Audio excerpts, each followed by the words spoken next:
जोहार, नमस्कार। मैं नीतू कुजूर एक नए वीडियो यूट्यूब चैनल के साथ में एक नया वीडियो मैं बनाने की कोशिश कर रही हूँ, जिसमें मैं समझा सकूँगी कि ये पुनर्निर्माण कैसे मेरे जीवन में ये शब्द आया और ये मेरे जीवन का उद्देश्य कैसे बना। एक्चुअली 2010 की बात है और उस वक्त मेरी कंडीशन बहुत ही बुरी थी, बहुत बुरी थी। आप कल्पना नहीं कर सकते हैं कि एक लड़की या एक व्यक्ति उस कंडीशन में कैसे गया, क्यों गया।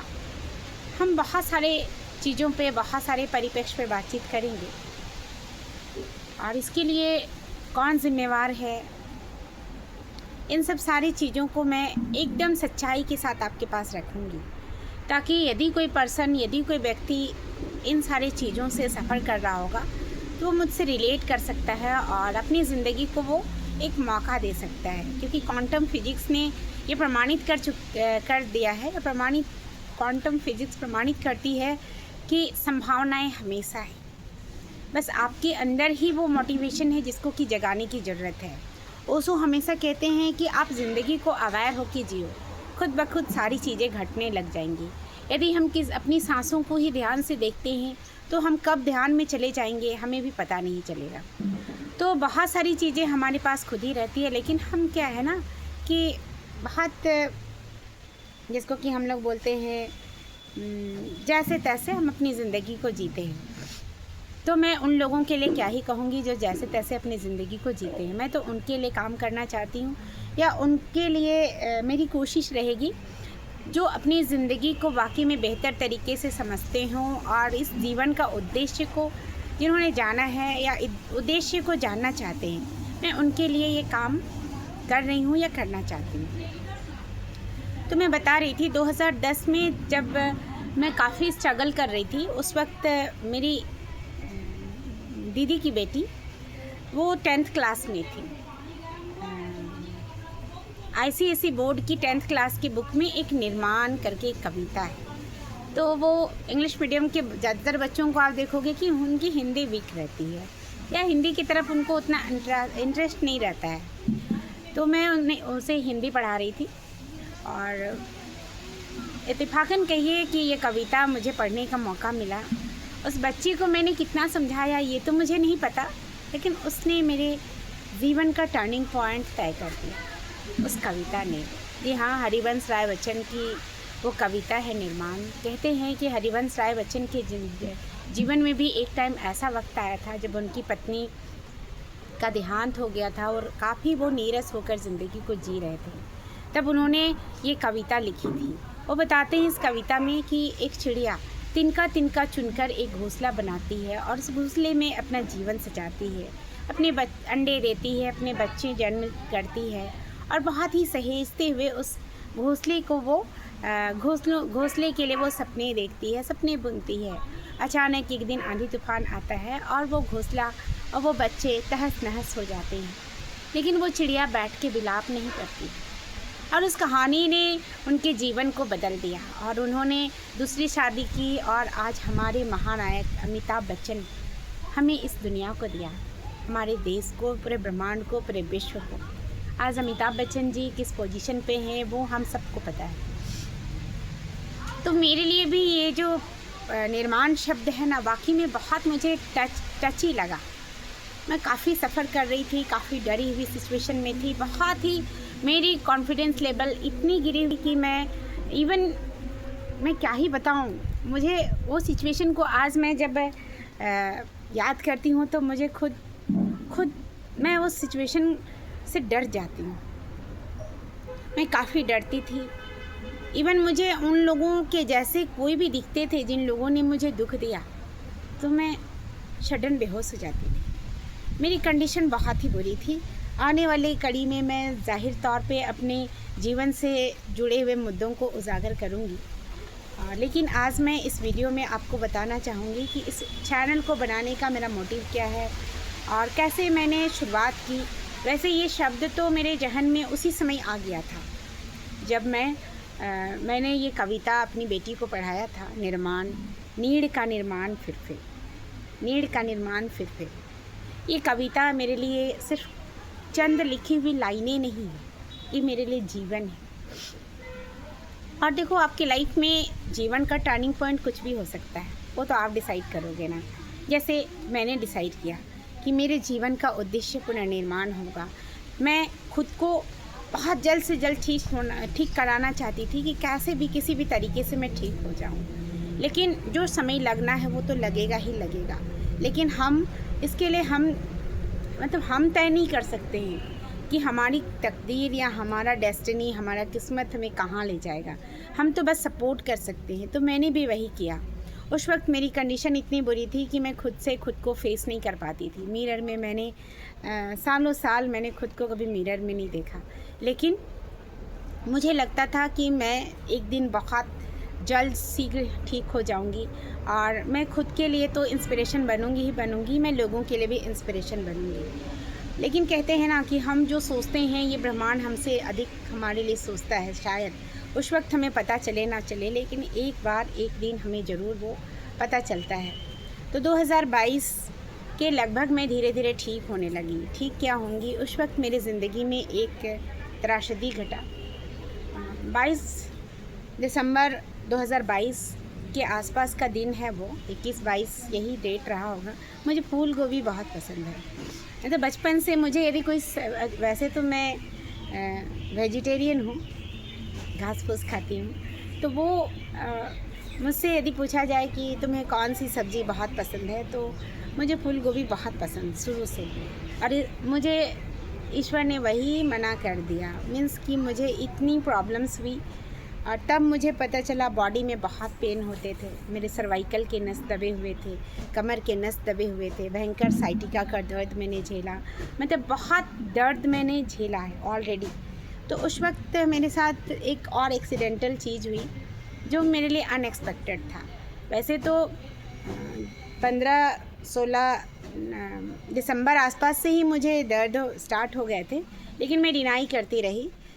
हाल ही में मैं ठीक हुई थी, लेकिन कहते हैं ना, हम बहुत ही गैर जिम्मेवार होते हैं, तुरंत दर्द को भूल जाते हैं, चाहे वो दर्द कितना भी बड़ा क्यों ना हो। तो मैं भी वैसे ही हूँ। जब मुझे दर्द मिला तब तो मैं काफ़ी अवेयर थी, कैसे भी खुद को ठीक करना चाहती थी। ईश्वर भी मेरे कंसिस्टेंसी और मेरे डेस्परेशन से बहुत खुश हुए होंगे, इसलिए मुझे वो ठीक कर दिए।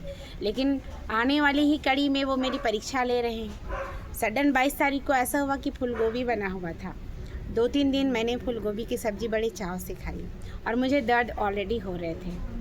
अब क्या हुआ कि 22 दिसंबर 2022 को सडन मैं ऐसी झुकती हूँ और मुझे असहनीय दर्द होते हैं, इतना असहनीय कि मैं बॉडी को ज़रा सा हिला डुला नहीं सकती, मतलब ज़रा सा टर्न नहीं कर पाती। फिर मैं बहुत टूट जाती हूँ। एक्चुअली मैं बहुत मुश्किल से अभी तो ठीक हुई थी और अभी मुझे इतनी बड़ी यातना फिर से शुरू हो गई। मेरा मनोबल टूटना जाहिर ही था, लेकिन मैं ईश्वर पे अभी तक मैंने ईश्वर को समझा और काफ़ी मैं विश्वास में काफ़ी आगे बढ़ चुकी हूँ। मुझे इतनी टाइम लगता है कि वो मुझे हर वक्त सपोर्ट करते हैं। तो उन्होंने ही मुझे ज्ञान दिया कि मैं फिर तुरंत अपने एक वैद हैं मुझे, जिन्होंने 75% उन्होंने मुझे ठीक किया और योगा ने मुझे पूरी तरह से ठीक किया है। तो मैं फिर उनके पास दौड़ी भागी, सुबह होता है मैं उनके पास दौड़ते भागते पहुंच जाती हूँ और वो मुझे इंजेक्शन देते हैं। लेकिन जादू थोड़ी ना है। हाँ, लेकिन कुछ ज़रूर राहत हुआ। जो बहुत असहनीय था थोड़ा सहनीय हो गया, लेकिन दर्द बहुत था। फिर मैं घर आई, घर वालों ने मुझे सब ने छोड़ दिया। मैं बिस्तर पे टर्न नहीं हो पाती थी। टॉयलेट जाना मेरे लिए आफत हो गया, चैलेंज हो गया। लेकिन कहाँ दिल को मंजूर था कि मैं बिस्तर पे टॉयलेट करूँगी। फिर मैंने बहुत जद्दोजहद की, स्ट्रगल किया, लड़ा और एक दिन मैं बजरंगबली के सामने अपने आप को या उनको अपने सामने खड़ा करती हूँ और मैं उनसे कहती हूँ कि सर मुझसे क्या गलती हुई है, कुछ तो गलती हुई होगी, है ना। लेकिन कहते हैं कि आप सरेंडर करने वालों की मदद करते हैं। मैं सरेंडर करती हूँ ईश्वर, मैं जीवन भर कर्म करूँगी। कहने का मतलब मैं कभी भी आलस्य नहीं करूँगी, जीवन भर कर्म करूँगी। मुझ पर प्लीज़ आप भरोसा करो। आपने जिस नीतू को गढ़ा है उस नीतू पे एक बार भरोसा करो, एक बार। और मैंने ईश्वर को कन्विंस कर लिया। हाँ, मैं 25 दिन उस बेड पे रही, बहुत रोया मैंने, मेरी बहन, मेरी फैमिली मुझे कॉल करती रही। मुझे किसी से बात करने की इच्छा नहीं होती थी। दोस्त तो मैंने बहुत पहले ही खो दिए। आज के डेट में मेरे कोई दोस्त नहीं है। लेकिन ये पूरी प्रकृति, पूरी कायनात मेरी दोस्त है, पूरा ब्रह्मांड मेरा दोस्त है। ईश्वर मेरे सच्चे दोस्त हैं और मैं खुद की सच्ची दोस्त हूँ। तो 25 दिन के लगभग जब मैंने बिस्तर पे बिताया तो मुझे ये रियलाइज़ हुआ कि मैं इससे बेहतर मैं कर्म करूँगी, मैं काम करूँगी, लेकिन मैं आलस्य कभी नहीं करूँगी। और वो दिन है, वो दिन और आज का दिन मैं खुद के लिए हमेशा समर्पित रही। तभी तो जब मेरी ज़िंदगी में जब वो क्षण भी आया जब मुझे अपने लोगों ने मारने की कोशिश की, तो मैं एक क्षण के लिए तो टूटी ज़रूर। मैं फिर से डिप्रेशन नहीं कह सकते हैं, मैं फिर से मेरा मनोबल टूटा, क्योंकि जिन रिश्तों को मैंने बचपन से संभाला, सहेजा, वही रिश्ते मुझे मारने तक को तुल गए। और मेरी गलती क्या थी मुझे ही नहीं पता। उन लोगों को ये वीडियो मिले तो मैं उनसे ज़रूर जानना चाहूँगी कि वाकई में मेरी गलती इतनी बड़ी थी कि आप मुझसे बात नहीं कर सकते थे। लेकिन मैंने ज़िंदगी में एक चीज़ सीखा है कि जिसके लिए आपने अपनी ज़िंदगी तक न्यौछावर कर दिया, यदि उन लोगों ने आपको एक सेकंड में पराया कर दिया तो फिर वो आपके कभी नहीं हो सकते हैं। बिलीव करिए, वो कभी आपको साथ नहीं दे पाएंगे। जब भी आपको वो ग्रो करते हुए देखेंगे या कुछ आपकी प्रसिद्धि देखेंगे तो उन्हें फिर से जलन होगी, क्योंकि आप किसी के नेचर को नहीं बदल सकते। तो मेरी सलाह मानिए, आप उन्हें छोड़ के आगे बढ़िए, जैसे मैंने किया है। आज मैंने हर रिश्तों को छोड़ दिया है जो मतलब से जुड़े हुए थे मेरे साथ, क्योंकि मेरे जितने भी रिश्ते थे ना, वो मेरी वजह से ही टिके हुए थे, चाहे वह दोस्त हों या कोई भी रिश्तेदार। आज मेरी फैमिली, मेरे माता पिता मेरे साथ हैं, क्योंकि मेरी वो जिम्मेवारी है और मैं उन्हें छोड़ नहीं सकती हूँ। तब मैं आती हूँ इस पुनर्निर्माण शब्द को लेकर। बहुत ही कठिन था इसको अपने जीवन का उद्देश्य बनाना, लेकिन मैंने उसी दिन अपने जीवन का इसे उद्देश्य बना लिया। और फिर जीवन में बहुत सारी ऐसी चैलेंजेस आए, बहुत ही डेंजर कंडीशन से मैं गुजरी, लेकिन तब भी मुझे ऐसा लगता था कि मेरा पुनर्निर्माण संभव है। और आज मेरा आप ये न्यू वर्जन देख रहे हैं। ये नीतू कुजूर यूँ ही नहीं बनी है, इसको बनने में ईश्वर ने बहुत मेहनत किया है। हाँ, लेकिन यदि मैंने सपोर्ट नहीं किया होता तो क्या मैं बन पाती? नहीं ना। तो आज आप जिस भी कंडीशन में मेरी ये वीडियो आपको मिलती है ना, तो मुझ पे ज़रूर भरोसा करना, क्योंकि मैं आने वाले टाइम में अपने आप को बहुत ग्रो कराऊंगी, क्योंकि ये मेरी जिम्मेवारी है। क्योंकि उस वक्त मैं नहीं डरी, उस वक्त मेरा मनोबल टूटा, लेकिन मैं बिखरी नहीं। अब तो मैं चैलेंजेस लेने को तैयार हूँ और मेरा बहुत बड़ा विज़न है, और ये सोशल मीडिया मुझे इस विज़न में हेल्प करेगा। क्योंकि जिन लोगों ने मुझे प्रॉमिस किया था और जिन लोगों पे मुझे भरोसा था, उन लोगों ने तो मुझे धोखा दे दिया। कोई आज मेरे साथ नहीं है। एक मेरे गुरु जिनसे मैं काफ़ी इंस्पायर थी और मुझे लगता था कि उन्होंने ही मुझे हीरो बनाया है। आपको पता है, जब मैं पहली बार एक संस्था में जाती हूँ, विश्व भारती, और उसके फाउंडर होते हैं अनिल सर, फर्स्ट डे ही उन्होंने मुझे हीरो बना दिया कि कोई लड़की इतना अच्छा बोल सकती है क्या? कोई लड़की इतना अच्छा इंटरव्यू दे सकती है? थैंक यू सर कि आपने मुझे इस लायक समझा, और आपको मैं तहे दिल से थैंक यू करती हूँ। और आज जो मेरा न्यू वर्जन शुरू हो रहा है, और मैं चाहती हूँ कि आप जहाँ कहीं भी हो मेरे साथ रहो। और अपने भैया जिन्होंने मुझे एक विज़न दिया कि मैं इधर संभावनाएं कभी ख़त्म नहीं होती। उस वक्त तो मैं क्वांटम थ्योरी को जानती भी नहीं थी। वैसे मैं साइंस की स्टूडेंट ज़रूर हूँ, लेकिन मैंने इतना डीपली नहीं पढ़ा। जो कुछ भी पढ़ा उसे व्यवहारिक जीवन में कभी मैंने रिलेट करने की कोशिश नहीं की। लेकिन अब मैं सोचती हूँ काफ़ी, मैं इतिहास को समझती हूँ और उसे व्यवहारिक जीवन में रिलेट करने की कोशिश करती हूँ। तो इसी पुनर्निर्माण को मैंने अपने जीवन का उद्देश्य समझा, माना है या निर्धारित किया है। आप भी मेरे इस उद्देश्य में शामिल हो सकते हो, खुद को वैल्यू देकर। हम कहते हैं ना हमेशा कि हम आपकी हेल्प करना चाहते हैं। जैसे मुझे कितनों ने कहा कि नीतू मैं तुम्हारी हेल्प करूँगा। कोई नज़र आता है क्या? 1 साल हो गए। तो ये कोरी संभावनाएं जो लोग आपके सामने रखते हैं ना, या कोरी क्या बोलेंगे, वो छल जो करते हैं ना, उनसे आप बाहर निकलो। कोई आपकी हेल्प नहीं करेगा। अपने आप को कैमरे में या मिरर में देखो, जो सामने खड़ा है ना, वही व्यक्ति आपकी हेल्प करेगा। आप खुद, जैसे मैंने सोचना शुरू किया जब मुझे बहुत सारी संभावनाएं सब तरफ से बंद हो गई। जब मुझे सब लोगों ने मना कर दिया या मैं उन्हें कहती रही, इस वजह से मुझे इतना डिले हुआ डिसीजन लेने में। उन लोगों को मैं कहती रही कि प्लीज़ मुझे प्रोफेशनल तरीके से यूट्यूब वीडियो बनाना है, मैं एक मोटिवेशनल स्पीकर के तौर पे खुद को डेवलप करना चाहती हूँ। तो बहुत लोगों को मैंने कांटेक्ट करने की कोशिश की, जैसे नीतीश कुजीन आज के टाइम में झारखंड में वो ग्रो कर रहे हैं और मेरी शुभकामनाएं उनके साथ है। अनुराग अजिटाले, इनका नंबर मुझे किसी तरह से कैसे मिला था, इस वजह से मैं इनसे मैंने कोशिश की बहुत जल्द उनसे बातचीत करने की, लेकिन वो बातचीत मुझे करने नहीं चाहे वो लोग, क्योंकि समृद्धि जो है ना, लोगों को या उनकी कोई गलती नहीं है, मुझे और चैलेंजेस एक्सेप्ट करने थे शायद इस वजह से।